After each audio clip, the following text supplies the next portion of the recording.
مصدر آتے ہیں مدن اور مددن، مدن اور مددن، اور معنی اس کے 4 معنی میں استعمال ہوتا ہے۔ ایک الزیادہ، اضافے کے معنی میں بھی استعمال ہوتا ہے، اور دوسرے معنی ہے الاطالہ، الاطالہ معنی دراز کرنا، کھینچنا، الاطالۃ، اطالہ یطیل اطالتاً، کسی چیز کو لمبا کرنا، کسی چیز کو کھینچنا۔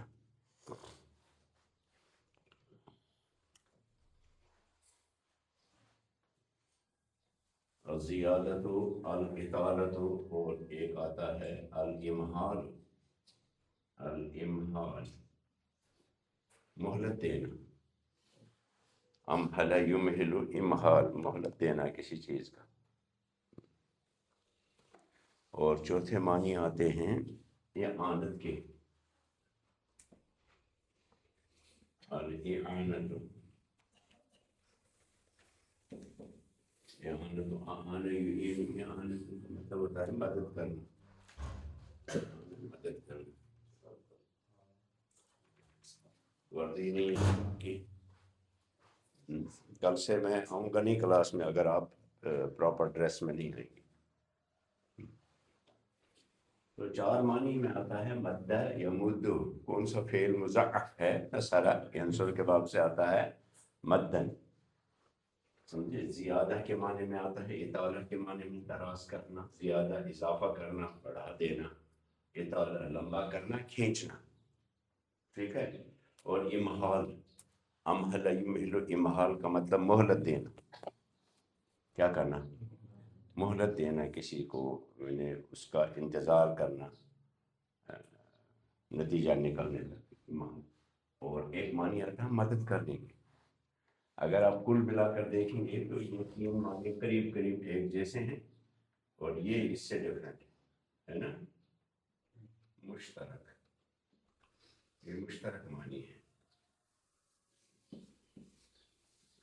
ہے نا، زیادہ کرنا، لمبا کرنا، مہلت دینا، یعنی بڑھا دینا وقت کا، تو ایک ہی معنی قریب قریب ہیں، یہ بالکل ڈفرینٹ معنی آ جاتے ہیں، مشترک معنی،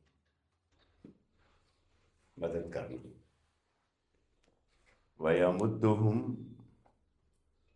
وَيَمُدُّهُمْ فی طغیانہم، میں طغیان کا لفظ دیجیے، دوسرا لفظ طغیان، فی حرف جار، طغیان یہ بعد میں کریں گے، یہ طغا، یہ آتا ہے طغا،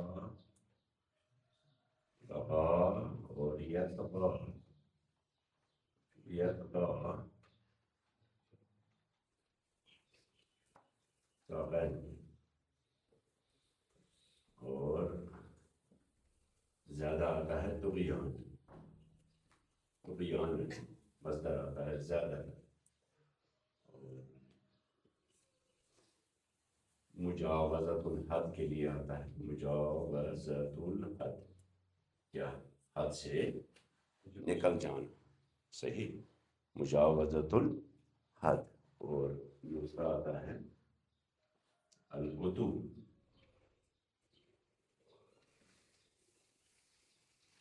العتو، عتو کا مطلب ہوتا ہے تمرد اور عتو، تمرد، التمرد والعتو، نافرمانی، حد سے بڑھ جانا اور نافرمانی کرنا، کیا، مجاوزۃ الحد معنی حد سے، شنگچوس، حد سے بڑھ جانا، مجاوزۃ الحد۔ اور التمرد، عربی میں ورڈ آتا ہے تمرد، تمرد کا مطلب ہوتا ہے کیا، تمرد کا مطلب ہوتا ہے گوتے مارنا، کس میں، نافرمانی میں۔ اور عتو کا مطلب بھی ہوتا ہے حد سے بڑھ کر نافرمانی کو عتو کہتے ہیں، العتو، جیسے قرآن پاک فی عتو و نفور، فی عتو و نفور، العتو کا مطلب نافرمانی ہوتا ہے، اور تمرد، صحیح، وہاں جا کے بیٹھو، کہاں بیٹھے، ادھر پیچھے لائن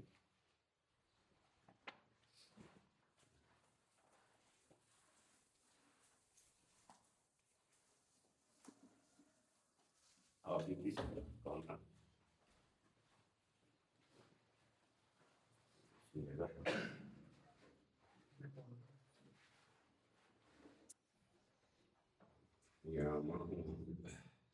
فعل ماضی ہے مضارع،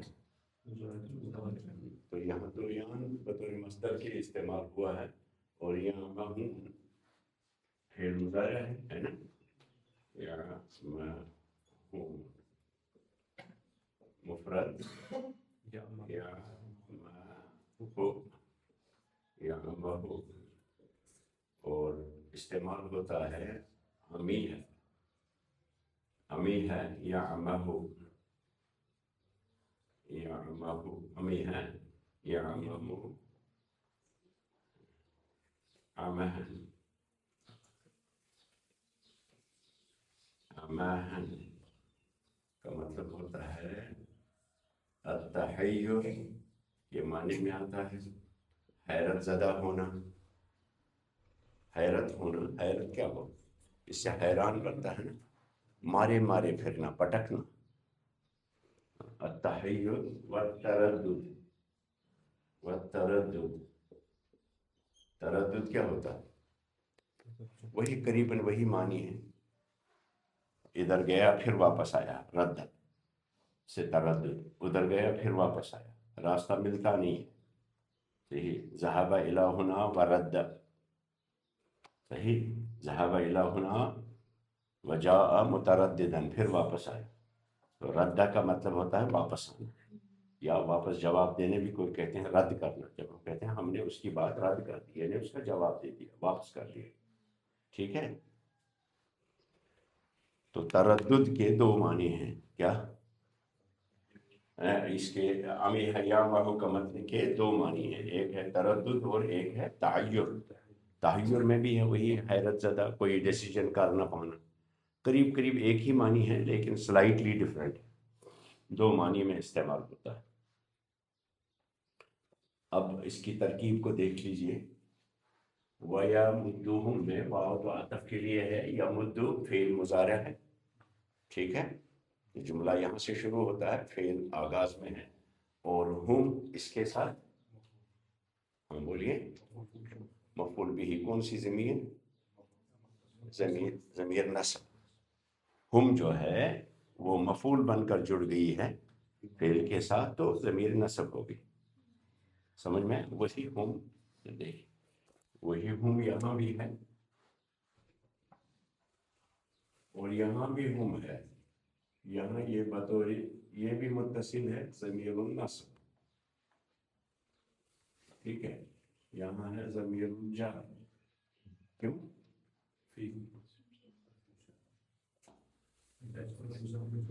یہاں مداخل واقع ہے، یہاں بھی متصل ہے وہاں بھی متصل ہے، وہاں متصل منصوب ہے، یہاں متصل مجرور ہے، شکل ایک ہی ہے، ٹھیک ہے۔ تو اللہ یہاں ویمد، اور ان کو کھینچتا ہے، اور کھینچتا ہے ہم ان کو، تو ہم مفعول ہو، سمجھے، مفعول، اور یہاں فی تو یعنی ہم، فی کو ہٹا کر تو یعنوہم تھا، فی نے تو یعنی کر دیا، ٹھیک ہے، تو یعنوہم، تو یان مضاف ہے، ہم مضاف ہے، مضاف ہے مجرور ہوتا ہے، اس لیے اس کو ضمیر جر کہیں گے، ضمیر مجرور ہے، دونوں جگہ پہ متصل ہے، یہاں منصوب متصل ہے، یہاں منصوب متصل ہے، اور وہاں مجرور متصل، ادھر بھی آئی وَيَسْتَهْزِئُ بِهِمْ میں مجرور ہے حرف جار سے، تو وہی ہم ہے ادھر بھی، ادھر ہم مجرور ہے، ادھر منصوب ہے، ادھر مجرور حرف جار سے ہے، اور ادھر مضاف الیہ ہونے کی وجہ سے۔ اب اگر کلیئر ہو گیا آپ کو تو ترکیب دیکھیے، وَيَمُدُّهُم میں واو عطف کے لیے ہے، اور یمد فعل ہے، فعل مضارع، اور ہم مفعول، یمدہم ان کو کھینچتا ہے، فی حرف جار ہے، اور طغیان بولو مضاف، اور ہم مضاف الیہ، مضاف الیہ دونوں مجرور ہو گئے، جار اور مجرور دونوں مل کر کے متعلق متعلق ہو گئے فعل کے، ٹھیک ہے. وَيَمُدُّهُمْ فِي طُغْيَانِهِمْ، اور ترجمہ ہوگا اور اللہ ان کو ان کی سرکشی میں مہلت دے رہا ہے، ادھر ہی چھوڑ رہا ہے، سمجھ میں، ادھر ہی چھوڑ رہا ہے اللہ تعالیٰ ان کو سرکشی. اور کیا کرتے ہیں آگے فی طغیانہم، آگے یعمہون کا لفظ جو ہے یہ فعل ہے، لگتا ہے یہ پورا جملہ ہے نا. یعمہون کیا کرتے ہیں، یترددون، مارے مارے پھرتے ہیں. اصل میں امیہ یامہو کا مطلب ہوتا ہے رات کو جب نیند سے کبھی جاگا وہ اچانک کمرے میں، تو وہ مارے مارے پھرتا ہے دروازہ تلاش کرنے میں. ہاں کچھ لوگ اتنے مارے مارے پھرتے ہیں کہ کھڑکی سے نیچے پھٹا زنگا پوئی کھوسلا بھی ہما کھسو، اسے عربی میں اندھیرے میں چلنے کو عربی میں امیہ یامہو کہتے ہیں. یامہون یعنی یترددون و یتحیرون، یہ حال بطور حال کے واقع ہوا ہے. آپ قواعد النحو کی دوسری جلد میں پڑھیں گے، آپ نے پڑھا ہوگا قواعد نحو کی دوسری میں کہ حال واقع ہوتا ہے کبھی اسم اور کبھی فعل. یامہون حال واقع ہوا، یعنی ان کا حال یہ ہے کہ یتحیرون یترددون، اسی حال میں ہے. تو پورا جملہ جو ہے یامہون فعل بھی ہے اور حال بھی ہے، فعل مضارع ہے اور حال بھی ہے. آپ اس کو جملہ فعل یا حالیہ کہہ سکتے جو حال کو بیان کرتا ہے. پورا ترجمہ ہوگا اللہ یستہزئ بہم، اللہ بھی ان کے ساتھ استہزاء کرتا ہے. وَيَمُدُّهُمْ فِي طُغْيَانِهِمْ، اور ان کی سرکشی کے اندر ان کو سرکشی، ان کی بغاوت اور ان کی سرفرے پن میں ان کو وہیں چھوڑ دیا ہے. اور اگر اس کا ترجمہ کریں ان کو اور کھینچتا ہے تو بھی ٹھیک ہوگا، تب بطور سزا کے ہوگا. یعنی اللہ تعالیٰ ان کو سزا دے رہا ہے. کیا سزا دے رہا ہے؟ وہ ان کو گمراہی، ان کو اس میں چھوڑ دے رہا ہے. تو یہ بھی سزا ہے، کسی کی ہدایت نہ کرنا، اس کو اسی حال پہ چھوڑ دینا، یہ بطور سزا کے ہے. اور یہ اللہ کا حق ہے، یہ اللہ کے لیے کوئی عیب تھوڑی ہے. کل بھی میں نے بتایا تھا آپ کو، یاد ہے. تو اس میں زیادہ کھینچ تان کرنے کی ضرورت نہیں ہے. کچھ لوگوں کا دماغ جو ہے نا وہ چلتا رہتا ہے بہت زیادہ. تم سے روزانہ خدا پانے تمہیں گمراہ کر دل کیا خود تمہیں، تو وہ باغی ذہن ہوتا ہے. تفنا نہ کر ذہن کتے از کرنے تھے مگر برونٹ کن مانے کریں کی. تو اب ترجمہ کیا ہوگا، اللہ یستہزئ بہم، اللہ بھی ان کے ساتھ، اللہ بھی ان کے ساتھ استہزاء کر رہا ہے بطور سزا کے. وَيَمُدُّهُمْ، اور ان کو کھینچتا ہے یا ان کو چھوڑ دیا ہے. يَمُدُّهُمْ فِي طُغْيَانِهِمْ، ان کی سرکشی میں ان کو وہیں چھوڑ دیا ہے، یا ان کی نافرمانی میں وہیں چھوڑ دیا ہے، یا ان کو مہلت دی ہے وہیں. وَيَمُدُّهُمْ فِي طُغْيَانِهِمْ، یا یہ بھی کہ ان کی سرکشی میں ان کی جانے کی اللہ مدد فرما رہا ہے. نہیں سمجھے، وہ سرکشی میں جا رہے ہیں تو اللہ مدد فرمایا گچو اور بلائے دبا ہے نا. ایک آدمی اس کی یہ نقطہ، چونکہ ابھی ہم تفصیلی نقطے بیان نہیں کر رہے ہیں، بلکہ سمجھ ان کا آدھی یہ تک نوٹ کن تمک انزن تمک نقطش تمین سمجھاؤں. پہلے بنیادی مقصد ہے قرآن پاک کا سمجھنا، اس کا معنی سمجھنا، پھر اس کے مفاہیم پہ کہیں کنفیوژن کہیں کیا ہوتا ہے. ایک آدمی، ایک بادشاہ کے بارے میں کہا گیا ہے کہ شاید اکبر کے بارے میں، اس کا ایک وزیر تھا. یہ تفسیر نہیں ہے، یہ تو لکھی تفسیر، اس میں یہ تفسیر نہیں ہے. اس طرح کی چیز بیان کرنا تفسیر نہیں ہوتا ہے. تفسیر کا مطلب ہوتا ہے کہ اس آیت کی تشریح میں نبی پاک صلی اللہ علیہ وسلم نے کیا فرمایا، یا صحابہ نے کیا عمل کیا، یا تابعین اور تبع تابعین کیا معنی لیتے تھے اس سے، یا عربی زبان میں اس لفظ کے کیا کیا معنی کا احتمال ہے. بس تفسیر شروع کریں اپور کو پت پانے وقت نہیں کریں، وہ تفسیر نہیں ہوتا ہے. وہ تفسیر نہیں ہوتا ہے جو تفسیر اس حد سے نکل جائے. اسی لیے اس کو تفسیر وہ آگے پڑھیں گے ہم جب اس کو تفسیر پڑھیں گے. تو تفسیر کا پہلا تعلق جو ہے، اولین تعلق جو ہے تفسیر کا، وہ ہے لغت کے ساتھ. کہ لفظ کا کیا معنی ہے، کس طرف اطلاق ہوتا ہے، صحابہ تابعین اس کے کیا معنی لیتے تھے. اور قرون اولا میں مسلمانوں نے اس کے کیا معنی لیے؟ قرون اولا سے مراد ہے طبقہ صحابہ، تابعین اور تبع تابعین، خیر القرون کرنی و ثم الذین یلون و ثم الذین یلون، ٹھیک ہے؟ تو اور اللہ تعالیٰ ان کو بطور سزا کے ان کے ساتھ استہزاء کر رہا ہے اور ان کو وہیں چھوڑ رہا ہے ان کی سرکشی کے اندر، یا ان کو مدد کر رہا ہے ان کی سرکشی میں جانے میں. وہ خود جا رہے ہیں نافرمانی میں تو اللہ ان کی مدد کر رہا ہے نافرمانی میں جانے کے لیے. گچھو ہوئے. تو یہ میں آپ کو سمجھنے کے لیے مثال دیتا ہوں. وہ بیربل اور اکبر کہیں بیٹھے تھے، سفر کر رہے تھے دریا سے، سمندر سے. تو ایک بچہ بھی ناؤ میں بیٹھا ہوا تھا سمندر، تو وہ بہت رونے لگا، بہت رونے لگا. تو بادشاہ نے اس کو اٹھا کر کے پانی میں پھینک دیا. نہیں، وزیر نے اس کو اٹھا کر کے، نہیں، بادشاہ نے اسے کہا کہ اس کو ذرا چپ کراؤ، ان کے مغز دماغ چاٹا اس نے.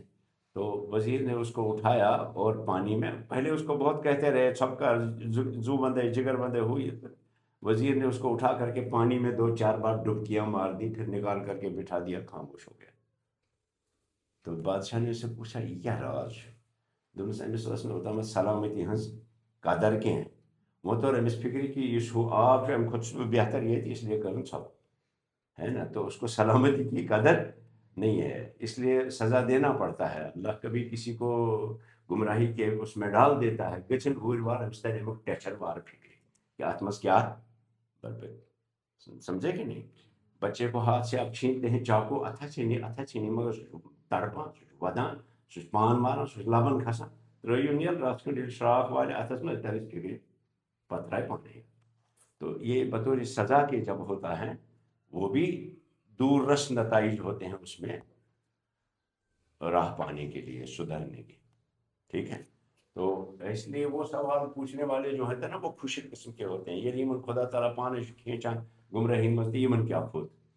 ٹھیک ہے. ہاں، اللہ یستہزئ بہم ویمدہم فی طغیانہم یعمہون. اللہ بھی ان کو ان کی گمراہی میں اور زیادہ اور ان کی سرکشی میں اور کھینچ رہا ہے. ہاں، اور ان کی سرکشی میں یعمہون، اور وہ مارے مارے پھر رہے. ان کی حالت یہ ہے کہ وہ مارے مارے پھر رہے. اب شروع کیجئے پڑھنا آیت کا. بسم اللہ. أعوذ بالله من الشيطان الرجيم